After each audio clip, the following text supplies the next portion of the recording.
There is absolutely nothing wrong with having an opinion. Indeed, free expression is a right enshrined in our Constitution.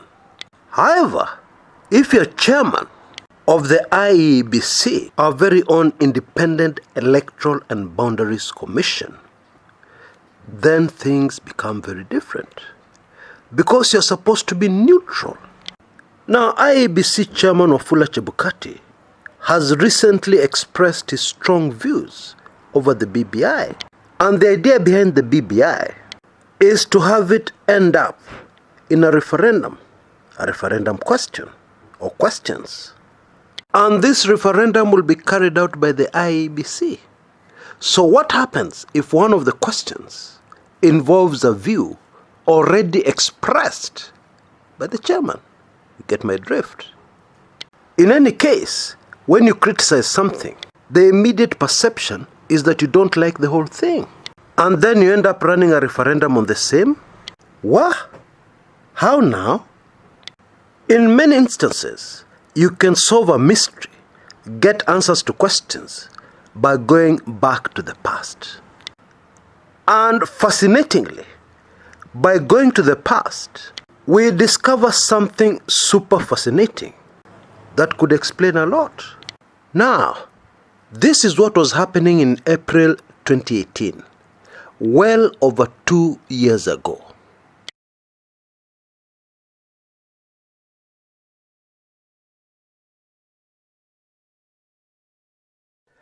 IEBC Chairman Wafula Chebukati is in trouble. Now, why am I saying Chebukati is in trouble? Well, he has got very many problems. Actually, he's between the proverbial rock and a very, very hard place. The government side is very, very angry with him. Why are they angry with him? They're angry with him because hakuwa na msimamo. When he was at the IEBC, he was not firmly on the side of the government. There are 1 or 2 occasions when he gave some people in government heart attacks, literally. Once he came out with a statement that the IEBC was not prepared for the elections. And that was on the eve of the repeat elections. And then most of the other time, he has stood firmly on the side of the government. So he has been flip-flopping, jumping from one side to the other, ana msimamo. Because what you should have done, you should have made a decision. If he's firmly on the government side to help Jubilee rig the election, angekaa hapo damu. You'd have stuck solidly on that side. But it appears that Bwana Chebukati used to have, or rather used to change his mind one way or the other very regularly. And that was your typical, classic Chebukati. But actually, Chebukati's problems are much more serious than that. Okay? Why do I say that? I say that because various legal sources have told me that there are very many criminal offenses Chebukati and his commissioners can be charged for. Criminal, not civil. And these are the kind of charges where it will be very easy to get evidence. I mean, the evidence is already out there. It's just a matter of compiling the evidence. Indeed, in an interview yesterday that James Orengo gave to KTN, he said that actually there are very, very strong grounds to institute criminal proceedings against the IEBC commissioners, and especially Bwana Chebukati. Now, the latest information is that it's reached out to the DP Ruto camp for help. Now, this is very interesting. Why do I say it is interesting?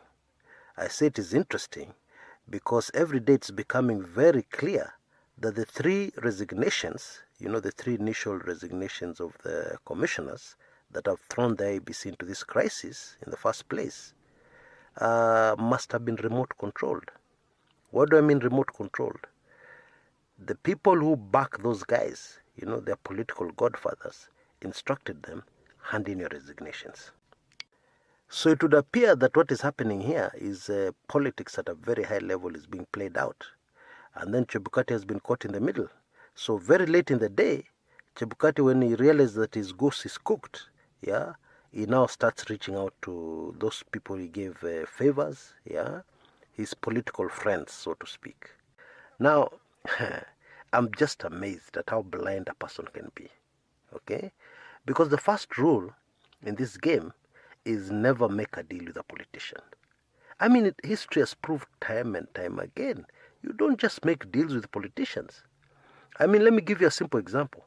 Even people who supply products and services to politicians during campaigns, yeah, those who are wise, will never deliver unless they are paid cash up front. At the very least, cash on delivery. In fact, cash on delivery is dangerous because you could print all these posters and then the MP says, or the politician says, if you don't deliver those posters, I'm not paying for them. You can stay with them. So where will you be? You've already spent money printing these things. Politicians are known to do that. Politicians are very evil people. So those who are wise, before I print your posters, I want cash up front. Yeah? The whole amount. Yeah? At the very least, a huge percentage down payment. More than 50%. If you're wise and you want to deal with politicians, that's how the game is played. Now, if suppliers cannot trust a politician in such a small thing as getting paid, you want to go trust a politician in a deal you made? The politician smiles at you, laughs with you, and tells you you're such a great person, and you believe them. Wow. I really feel pity for you. And so what it would appear is that the three commissioners who have resigned had solid political backing. Yeah, had a solid godfather on the political realm. Yeah, somebody very powerful. Now, Chebukati and company apparently did not have such a powerful backer. Yeah, but what they had were friends in quotes in the political circle. So they thought they were safe because they know so and so. So and so has told me I'm doing a good job. So and so likes me, so I'm okay. And all these people they're talking about calling so and so are politicians. Gosh. Oh, pole sana. Now it is okay to be naive, but to be naive in politics, is deadly. Yeah, it can be fatal. Yeah, indeed, in most cases, it is usually fatal. Now, there's one other very major concern, which indeed is much more important even than this Chebukati drama. Yeah, and that is the fact that it would seem to a vast majority of Kenyans that what somebody is trying to do is that they're trying to bury evidence. What do I mean? At the time the first three commissioners resigned, okay, there was supposed to be an audit at the IEBC. Now, what is an audit? An audit is like a post-mortem, yeah, to go through everything with a fine-tooth comb. Yeah, payments made, payments received, blah, blah, blah, what happened, what did not happen, equipment that was purchased that was not used, why? Why was it not used? You answer those questions. Yeah. Now, of course, if this audit was done properly, what would come out from the audit?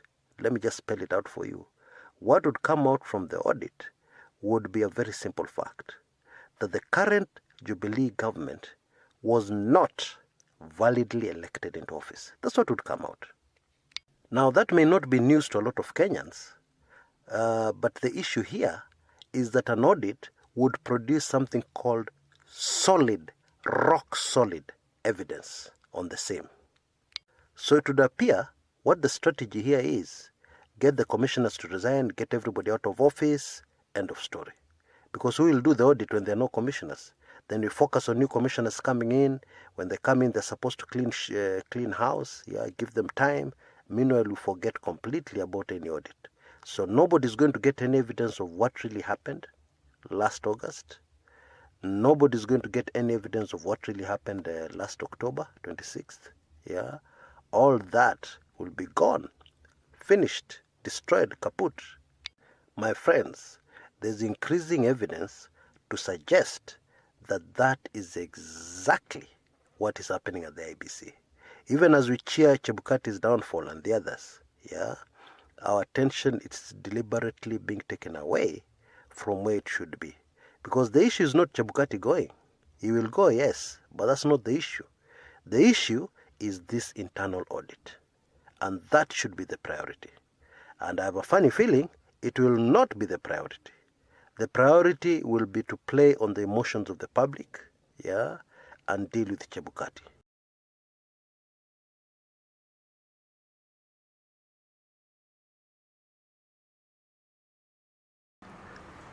Now. This is more than fascinating. Chebukati was in trouble. He went to the deputy president seeking help, and the trouble went away up to today. And by the way, this happened after the handshake, because the handshake was in March, this was April.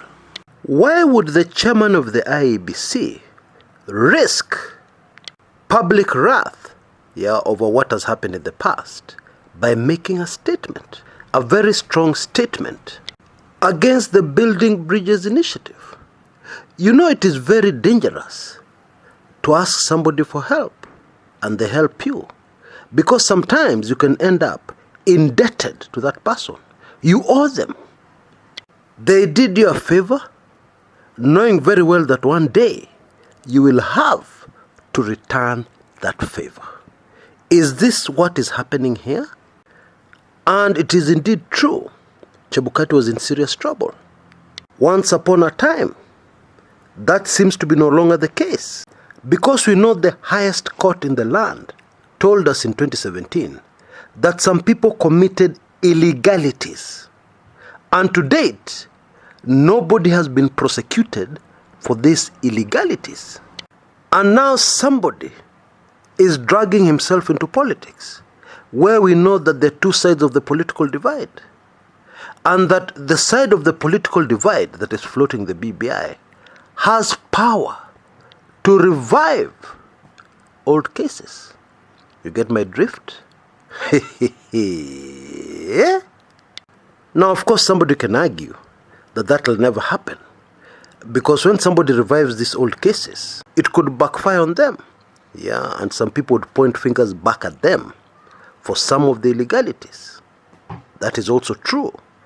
But in my view, the IEBC chairman is on very dangerous ground, which he has brought himself to, assuming that nobody pushed him there. Anyway, let's see what happens next. Until next time, this is Chris Kumekucha.